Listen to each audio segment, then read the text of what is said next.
Hey Wake family, thanks for tuning in for this update. I wanted to give you some important information in regards to Conroe ISD's recent update and the coronavirus.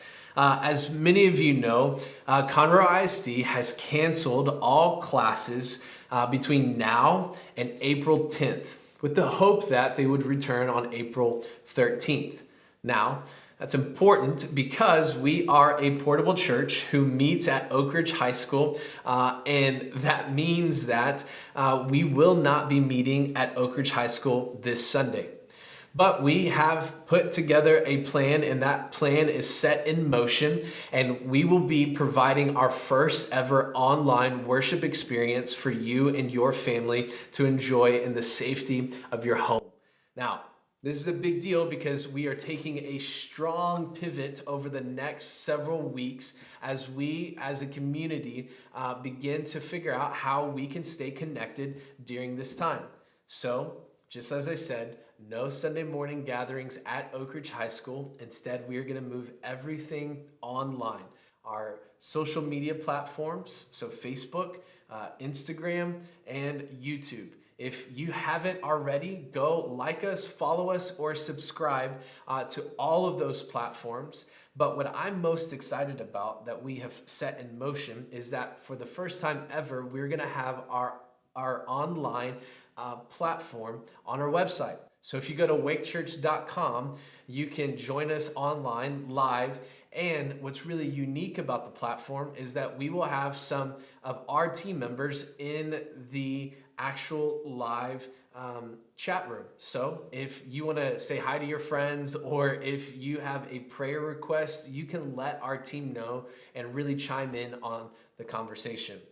So that's what we're going to be doing over the next several weeks as we pay close attention and continue to monitor everything going on with the coronavirus, and as we continue to monitor things going on with Conroe ISD. Now, that also includes our groups. If you're a part of one of our groups that meets on Wednesday nights at 7 p.m., we will not be meeting this Wednesday night.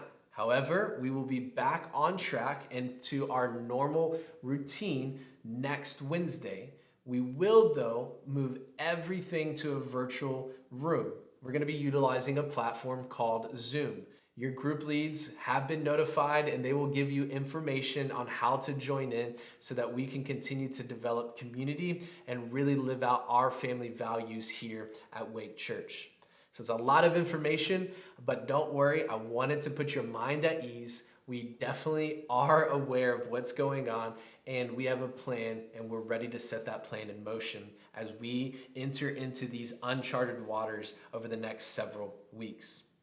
Now, if you would, for just a few more moments, I wanted to kind of give you insight as to where I've been at mentally, thinking about the coronavirus and some of the things that I've been wrestling with. Because I've had a lot of different people talk to me about how maybe the church is backing in fear, or maybe we're not utilizing enough wisdom in this season, or this is all just a big, conspiracy theory. There's just been a lot of noise. On top of all of that noise, we welcomed our baby boy. All is well. Cody is doing fantastic. Ezra Bennett is just absolutely perfect. We love him to death already, and I can't wait for all of you guys to meet him eventually, but not yet. And so a lot of emotions, y'all, a lot of different things, and me really trying to get a hold of how I can lead us as a church effectively in this season. So I called up, or actually texted, my mentor and pastor, Ken Wordline, who is the pastor of Faith Bridge Church. Pastor Ken also sits on the board for Houston Methodist, and he informed me of a conversation that was taking place with Dr. Mark Boom, who is the CEO of all of Houston Methodist hospitals. And I wanted to fill you in on the conversation because I believe it'll help provide clarity for you, maybe if you haven't given thought to it, or maybe if you just need to figure out in this season what's really, really happening. Because I think it's becoming very real for a lot of people as schools continue to close and restaurants continue to close. and so on. So here's what he provided, the information he provided me with. In regards to the coronavirus, it's different than the flu. And many of you might already know this, but the flu only spreads to one person at a time, or to be really precise, 1.3. But in regards to the coronavirus spreads to 2 to 3 people at a time. And when you have the virus, you are in a almost 14-day period before you ever see the symptoms actually appear. So you can be sick before the symptoms actually appear, which means that you can be a spreader, and you could spread that to roughly maybe 20 people that you even come in contact with. Now, the jump from 1.3 to 2 to 3 seems like an insignificant jump, but when you put that into mathematical projections, it's a significant and staggering jump. This is why.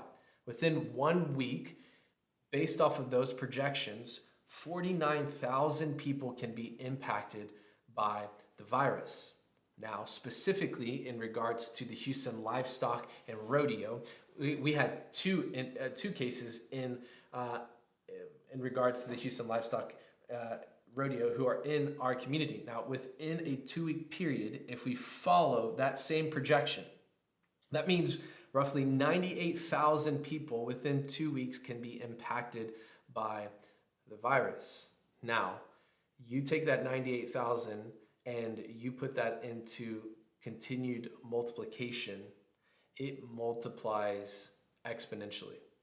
And that is why we have a very serious issue on our hands. And that is why our healthcare professionals, that is why the White House, that is why CDC is putting out all of these extreme measures up front so that we can be people who contribute to flattening the curve. Because if you don't know what flattening the curve is, you can go and Google that later.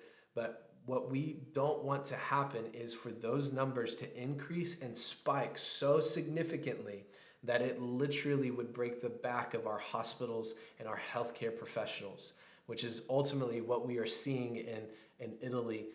And they just missed the cutoff point for about a week, to be honest. So this is a big deal. And I want you to be informed with that so it can provide some clarity to you, because you could be thinking to yourself, man, all of this is being blown out of proportion. But I just want to say to you, it really isn't. If we're utilizing wisdom and if we're paying close attention to what the government and other authorities are recommending in this time, you and I can actually be a part of the solution and not be a part of the problem. So for us, that means if we take all of that, all of those projections, and for me, what provided clarity, I moved that over into a spiritual standpoint. I think Ken said it best, and that is that the most loving thing that you and I can do as the church and as followers of Christ is actually stay home. I know that sounds bizarre, but that in this season, that is the most loving thing that you and I can do, is to stay home and to practice the social distancing that is being recommended to us. Now, that's not operating out of fear. That's not the church running in the opposite direction. That is actually operating an immense amount of God-given wisdom. And that's where we're at as a church. I want us to lean into that. And we're going to do our best to be a part of the solution and not be a part of the problem during this season. So what does that mean for you? Because like I said, this is getting real for a lot of people. You're stuck at home with the kids and you're probably scrambling, wondering, what in the world am I going to do? Maybe your job has pushed you to working remote and you're trying to wrap your mind around how to work remotely well and efficiently. Well, we are going to come alongside of you to help provide resources. So follow us on all social media platforms. Reading lists that would be helpful in this time.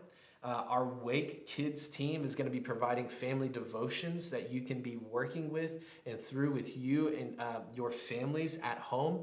And we will continue to provide content so that we can grow deeper in our faith in this time. Because here's the great revelation that I've personally had, is that in this season as a church, and God's grace and God's sovereignty, I believe that He has provided through social distancing for you and I to have a awakening in our spiritual devotion. Because we are in the suburbs, y'all. And what I hear over and over and over again in regards to spiritual devotion is, I just don't have the time. Well, good news. You have the time now. I mean, they've literally canceled the MLB, the NFL. Disneyland is shut down, for crying out loud. Disneyland is only ever shut down 3 times in its history. And they're done. You're not going to Disneyland next week, y'all. I'm just letting you know. Like, everything is shut down. Bars and restaurants, and everybody is moving so that we can continue to be socially distant in this moment. That's insane. Not to mention the fact that Tom Brady is no longer a Patriot, and we traded DeAndre Hopkins, which I'm still a little bit salty and bitter about. But all of that chaos, all of the distractions that we've had as a people in our society right now are fading away into the background. So my encouragement to you as your pastor, in this moment, allow social distancing to provide a spiritual awakening in your spiritual devotion. Be a people who now reprioritize your life and your time and your schedule around God. Pursue God even more in this time. Don't waste this time on Netflix and binge watching the next show. Don't waste this time on recreational sports or just trying to go out and which you shouldn't be doing in the first place. But don't waste your time right now. Don't waste your time with your family or as an individual. Increase your spiritual devotion to God. Pray. Go to God in Scripture. Set aside time with your family. Men, please hear me. If you are in the home, schedule and prioritize spiritual devotion with your family and spiritual time with your family. Read through Scripture together. Maybe as an individual, be journaling through this season and this time.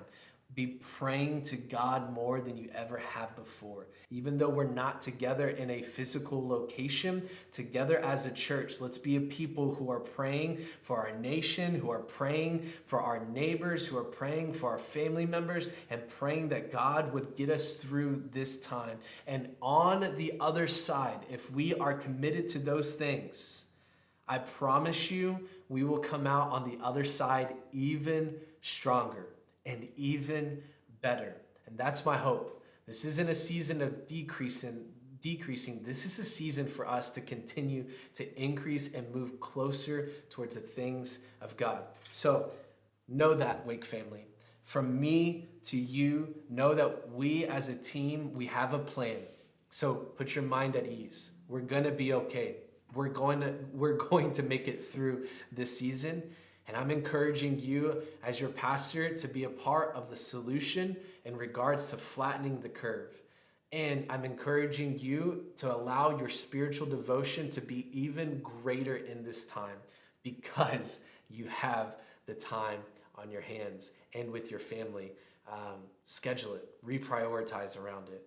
And on top of all of that, lastly, the most important thing for you to know is to join us this Sunday morning for our first ever online service that Wake Church has ever hosted.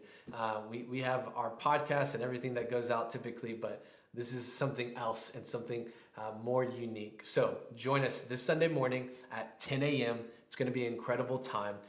Follow us on all social media platforms and stay informed during this time. We're going to get through this together. I promise you. I love you, Wake. Let's be a people who love our neighbors well and walk in wisdom in this time.